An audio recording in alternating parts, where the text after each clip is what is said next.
बिहार सरकार गूंगी बहरी बनी हुई है। सरकार को तो सुनना ही ना पड़ेगा।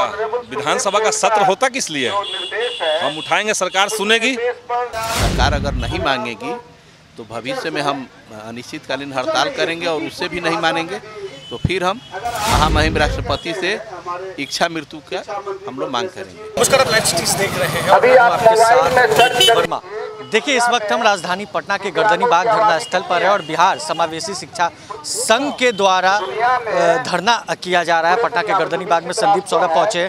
हम जानेंगे क्या 16 साल से विशेष शिक्षा के रूप में दिव्यांग बच्चों को ये लोग पढ़ा रहे हैं और 16 साल बाद अब सरकार इनको जब परमानेंट करने की बात आई, जब अलग अलग राज्यों में सरकारें जो वहाँ की हैं विशेष शिक्षकों को परमानेंट कर रही है, सुप्रीम कोर्ट का गाइडलाइन ये कहता है, तो बिहार सरकार चाहती है कि जो पुराने शिक्षक हैं, जो आम शिक्षक हैं, उन्हीं को ट्रेंड करके हम इस काम में लगा दें और इनको छोड़ दें। तो ये तो कहीं से भी न्यायोचित नहीं है, न तो ये लॉ एंड ऑर्डर के मुताबिक है, सुप्रीम कोर्ट का गाइडलाइन है, और नहीं ये दिव्यांग जो बच्चे हैं, जो दिव्यांग स्कूली बच्चे हैं, उनके फेवर में है, क्योंकि उनको पढ़ाने के लिए खास तरह की ट्रेनिंग, खास तरह का एक्सपीरियंस जो चाहिए वो इनके पास है। तो इनको परमानेंट किया जाए, इनकी मांग के साथ हम खड़े हैं और हम लोग सरकार से भी बात करेंगे, विधानसभा के अंदर भी सवाल को उठाया जाएगा। हम तो चाहें कि सबके साथ न्याय हो। पूरी होगी मांग, क्योंकि आप बोल रहे विधानसभा में आप मांगों को उठाएंगे तो सरकार सुनेगी? सरकार को तो सुनना ही ना पड़ेगा। विधानसभा का सत्र होता किस लिए? हम उठाएंगे, सरकार सुनेगी। आंदोलन का दबाव रहेगा ऊपर से तो सरकार को मानना पड़ेगा। हम तो यही मानते हैं, हम तो पॉजिटिव हैं। चलिए, तो पालीगंज के विधायक के संदीप सौरभ पहुंचे हैं गर्दनी बाग और देखिए ये तस्वीरें हम आपको दिखा रहे हैं पटना के गर्दनी बाग धरना स्थल से कि किस तरह से जो लोग हैं वो पहुंचे हैं, बिहार के तमाम कोने से यहाँ पर पहुंचे हैं और हम बात भी करेंगे और जानेंगे कि आखिर किन मांगों को लेकर ये आज धरने पर बैठे। क्या क्या मांगे हैं आप लोगों की?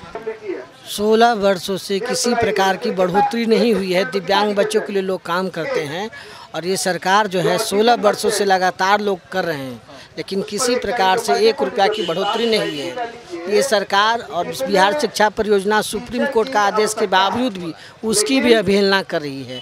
उसी के खिलाफ हम लोग आज बैठे हैं कि सुप्रीम कोर्ट के आदेश को माना जाए और जो बिहार सरकार गूंगी बहरी बनी हुई है, बिहार शिक्षा परियोजना में जो लोग देखते हैं कि 2 साल 3 साल में ट्रांसफ़र होता है, लोग 16 20 साल से एक ही जगह बैठ करके लोगों को गुमराह करी है। उसी के खिलाफ हम लोग कैसे बैठे रहिए?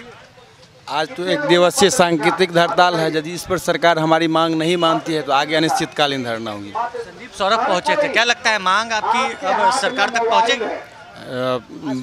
आश्वासन दिए हैं कि सरकार हम विधानसभा में भी ये दिए हैं कि हम सरकार तक आपकी मांग पहुंचाएंगे और विधानसभा में भी ध्यानाकर्षण के माध्यम से आपकी बात उठाएंगे। क्या नाम है सर? डॉक्टर रमेश चंद्र पांडे। क्या लगता है मांगों को पूरा किया जाएगा, क्योंकि काफ़ी संख्या में आप लोग यहाँ पर पहुँचे हैं आज, तो मांगों को सरकार तक पहुँच पाएगी? संदीप सौरभ भी पहुँचे। हम तो माननीय उच्चतम न्यायालय का जो निर्णय आया है और सरकार की जो संवैधानिक व्यवस्थाएं हैं उसी को हम मांग रहे हैं। सरकार अगर नहीं मांगेगी तो भविष्य में हम अनिश्चितकालीन हड़ताल करेंगे और उससे भी नहीं मानेंगे तो फिर हम महामहिम राष्ट्रपति से इच्छा मृत्यु का हम लोग मांग करेंगे।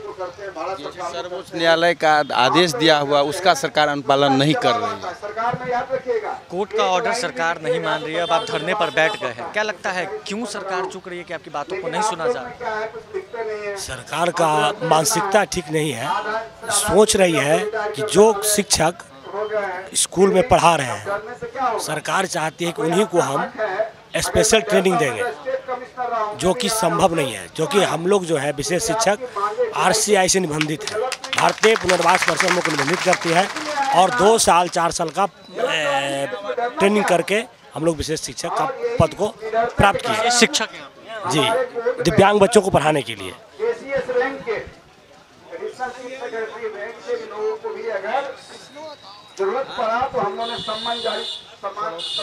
दिव्यांग बच्चों को आप लोग पढ़ाते हैं और आज स्कूल के बजाय, शिक्षा प्रदान करने के बजाय आज धरने पर बैठे हैं।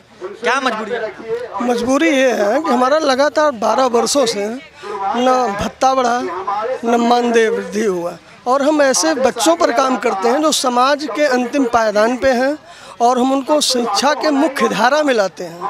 ऐसे बच्चों के बीच में कार्य करने में हमको फील्ड वर्क भी करना पड़ता है, जिसमें हमारा सबसे ज़्यादा टीए खर्च हो जाता है। और अब जो हमको मानदेय सरकार दे रही है बिहार शिक्षा परियोजना के द्वारा मिल रहा है, उसमें परिवार का भरण पोषण होना मुश्किल है। सन 2011 में जो सामान्य शिक्षक हैं उनका मानदेय 6,500 था और हम लोगों को 12,000 मिलता था। आज हम लोगों को 14,700 मिलता है और उनका लगभग 35,000 से अब 40-42 तक है। मतलब उनके मुकाबले आपके सैलरी कम?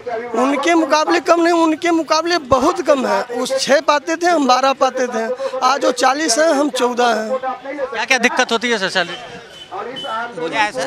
क्या क्या दिक्कतें होती हैं आप लोगों को इसके वजह से? सर मैं किशनगंज से आया हूँ।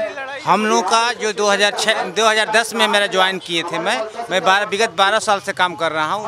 और उस समय जो सरकारी शिक्षक थे 6,000 पाते थे, हम लोग का 9,500 रुपया था। आज उन लोग का 42,000 रुपया हो चुका है और हम लोग का 14,700 रुपया हुआ है। विगत हम लोग हर जिले से दूसरे जिले में जाके काम करते हैं, बाल बच्चे रखते हैं। जो 14,700 में बहुत भुखमरी की स्थिति हो चुकी है। हम लोग सरकार से कई बार लिखित की मांग किए हैं कि हम लोग को भी हर साल वेतन बढ़ाया जाए। बंधुआ मजदूर किया जा रहा है। 6 अगस्त को हमारे कृष्ण मेमोरियल हॉल में हमारे अपर सचिव के द्वारा बोला गया, तानाशाही किया गया कि तुमको काम करना है तो करो, न तो जाओ। ऐसे भाषण दिया गया कि आप लोग कभी भी जा सकते हो, स्वतंत्र हो, कोई बाध्य तुम लोग को बांध के नहीं रखा है। कहते हैं कि काम करना है तो करो वरना चले जाओ। सब स्वतंत्र हैं। ये मीडिया में भी आया था, उस समय हम लोग भी मांग किए थे। तो हम लोग एक सहमे हुए डरे हुए हैं कि हम लोग विगत 12 साल से जब काम कर रहे हैं और फिर अभी हाल ही में लेटर निकाला है कि 7500 शिक्षक सामान्य शिक्षक को विशेष शिक्षा में ट्रेनिंग देके इन लोग को हटाया जाए। आज तक बैठे हैं? कब तक बैठ रहिएगा? आज तो हम लोग पहला दिन एक दिवसीय धरना प्रदर्शन करने हैं। इसके बाद हम लोग 1 हफ्ते के अंदर अगर कुछ नहीं सरकार सुनती है तो अनिश्चितकाल हड़ताल करने के लिए बात कर रहे हैं और उम्मीद है कि करेंगे। ठीक है सर। सुप्रीम कोर्ट का जो आदेश आया है उसकी भी सरकार अवहेलना कर रही है, जबकि अन्य राज्यों में सुप्रीम कोर्ट के आदेश को पालन किया जा रहा है, लेकिन बिहार सरकार सुप्रीम कोर्ट का आदेश और अपने ही संकल्प संख्या को, अपने ही संकल्प को लागू नहीं कर पा रही है। देखिए किस तरह से जो यहाँ पर शिक्षक हैं वो बैठे हुए हैं, जो कर्मी हैं यहाँ पर बैठे हुए, बिहार के तमाम जिले से यहाँ पर पहुँचे समावेशी शिक्षा कर्मी ये जो शिक्षक है यहाँ पर है और दिव्यांग बच्चों को ये शिक्षा प्रदान करवाते हैं। बिहार के तमाम जिलों में ये कार्यरत हैं और सैलरी को लेकर और कई मांगों को लेकर ये आज पटना के गर्दनी बाग धरने स्थल पर बैठ गए और ये कहते हुए नजर आ रहे हैं। हालांकि जो पालीगंज के विधायक है संदीप सौरभ, वो भी यहाँ पर पहुंचे थे और इनकी मांगों को लेकर विधानसभा में उठाने की बात भी वो कह रहे थे। बहरहाल तो अब देखना होगा कि क्या इनकी बातों को सुना जाता है या फिर नहीं। इस खबर में बस इतना ही। अगर आप हमारे इस वीडियो को हमारे यूट्यूब चैनल पर देख रहे हैं तो चैनल को सब्सक्राइब कर लें। अगर आप हमारे इस वीडियो को हमारे फेसबुक पेज पर देख रहे हैं तो फेसबुक पेज को फॉलो करना बिल्कुल भी ना भूलें। धन्यवाद।